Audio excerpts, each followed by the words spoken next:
de la mañana, 38 minutos. Siempre se hace un hueco nuestro querido amigo Claudio Fantini para poder brindarnos su mirada sobre el panorama internacional. Desde el ET8 de Rosario, Claudio. Lucas Amerizo, ¿cómo te va? Hola, ¿qué tal, Lucas? Un gusto saludarte. Igualmente, Claudio, muchas gracias por estar allí.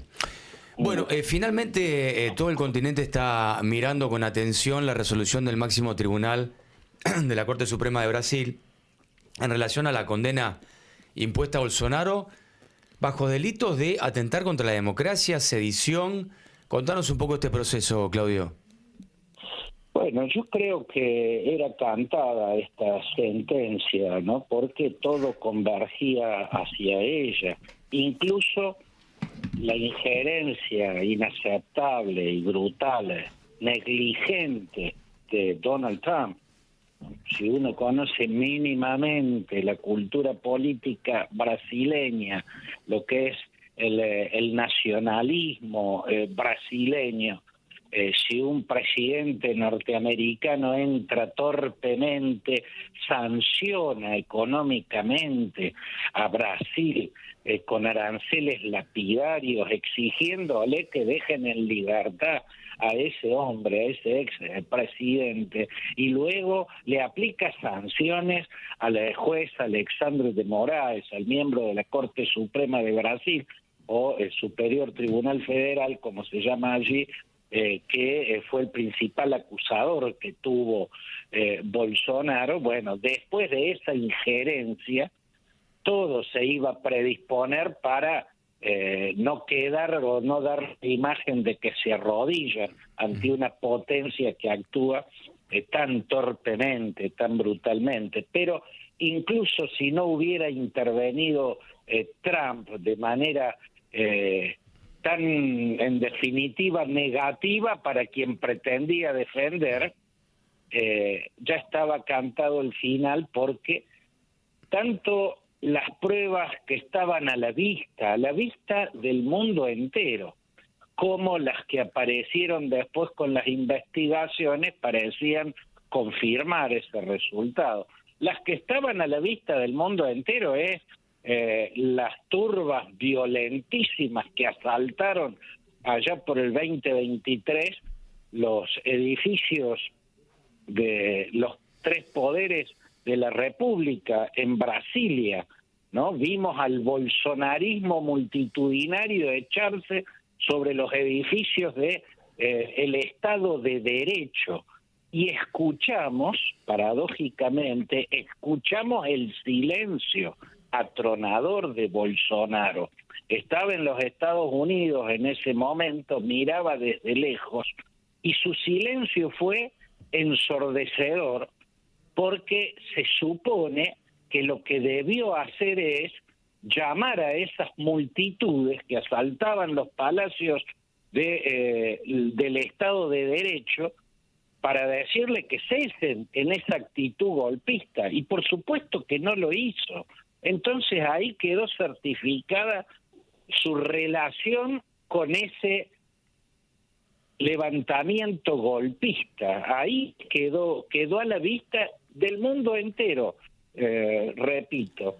A eso se suma que la investigación descubrió un plan golpista que incluía asesinar al presidente Lula da Silva, asesinar al vicepresidente Geraldo Alckmin y asesinar al juez supremo Alexandre de Moraes, e incluso testificaron en ese sentido colaboradores muy íntimos que había tenido Bolsonaro en la última etapa de su presidencia, incluso algunos a lo largo de toda su presidencia. Eran testimonios claves que estaban certificando que Bolsonaro era parte de esa conspiración golpista que incluía 3 magnicidios, ¿no? Por eso no cabía esperar otra cosa, y mucho menos después de que Trump hiciera el desquicio, el estropicio que hizo, porque después de esa injerencia de Trump, difícilmente una mayoría de jueces supremos iba a tomar una determinación que pareciese a arrodillarse frente a un poder extranjero Bien. que interviene brutalmente. Claudio, breve porque quiero pasar contigo a otro tema muy acuciante a nivel planetario. Si avanza la derecha y cambia el signo político en Brasil, ¿a Bolsonaro solo lo salva un indulto de un gobierno de derecha? Bueno, el indulto podría salir por el Congreso, incluso durante el gobierno de Lula da Silva. Es posible, eso es una posibilidad y está dentro del Estado de Derecho, ¿no? Es posible que lo indulten. Para mí eso no sería grave. Lo grave sería que por presiones externas la Corte Suprema de Brasil tomara una determinación distinta a la que tomó. Lo grave sería que quedara como inocente alguien quien, a todas luces, era culpable. Vuelvo a decir, todos escuchamos en el mundo el ensordecedor silencio de Bolsonaro cuando los bolsonaristas atacaban el edificio del Poder Judicial, el del Congreso y el Palacio del Plan Alto, gritando a viva voz a los militares que dieran un golpe de Estado. Punto. El silencio de Bolsonaro es el que lo condena. Correcto. Pero después, bueno, un indulto es parte del juego democrático. Correcto, Ojalá correcto. que no salga, pero Bien. si sale, y sale por el Congreso, o sea, por las vías institucionales correspondientes, bueno, habrá que aceptarlo como tal. Bien. Te llevo a otro lugar del planeta, del mapamundi. Perdón, cumbre en Alaska, reunión de Trump con Vladimir Putin, luego el desfile de jerarquía militar de Xi Jinping con el propio Putin y el despliegue de fuerzas haciendo una suerte de contrapoder. Un poquito más hacia aquí, la invasión de drones rusos sobre cielo de soberanía polaca. ¿Hacia dónde vamos con estos liderazgos? ¿Qué está pasando?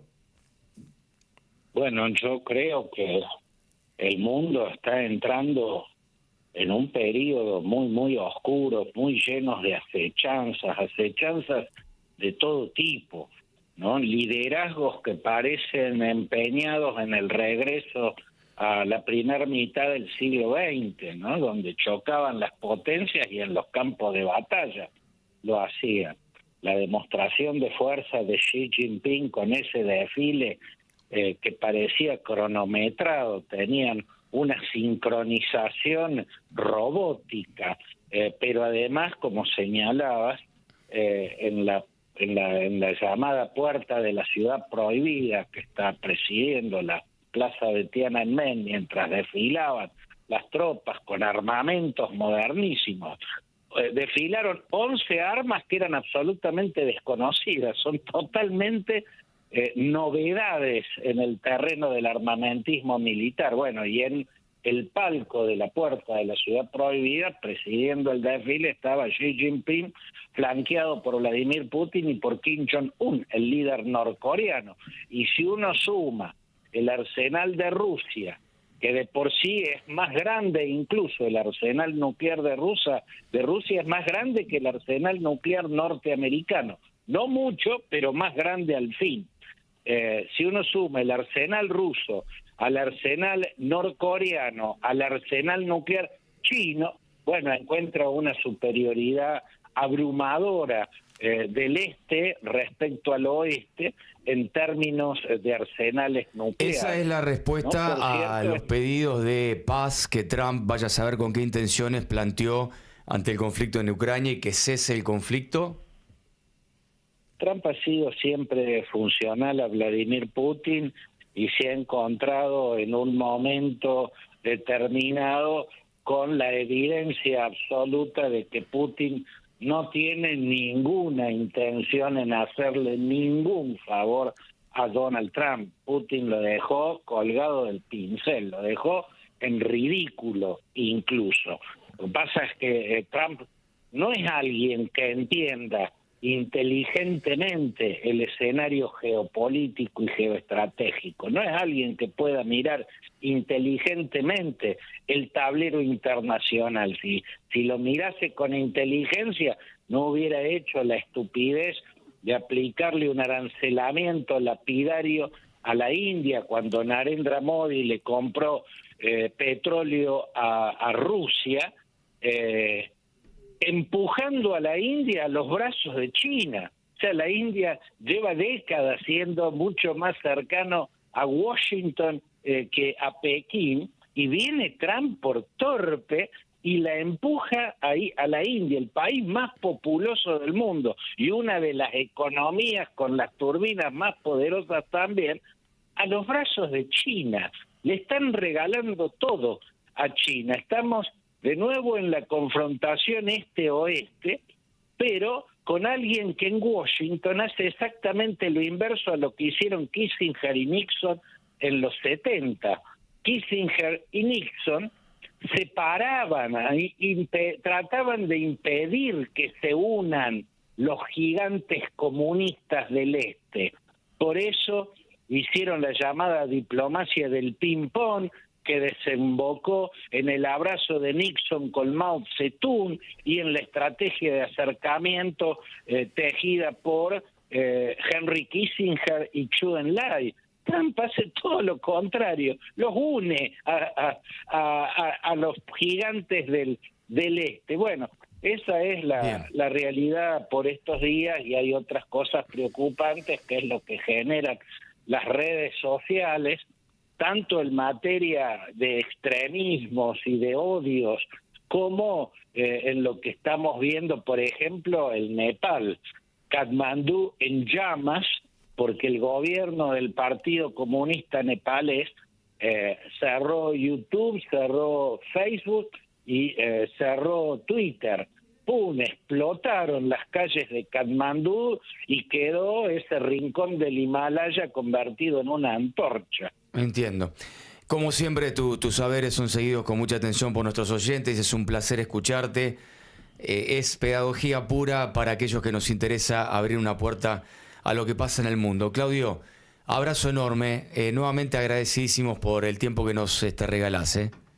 Bueno, igual para vos, Lucas. Un abrazo grande. Muy amable. Claudio Fantini, este lujo que nos damos habitualmente aquí de tenerlo en nuestros micrófonos. 10 de la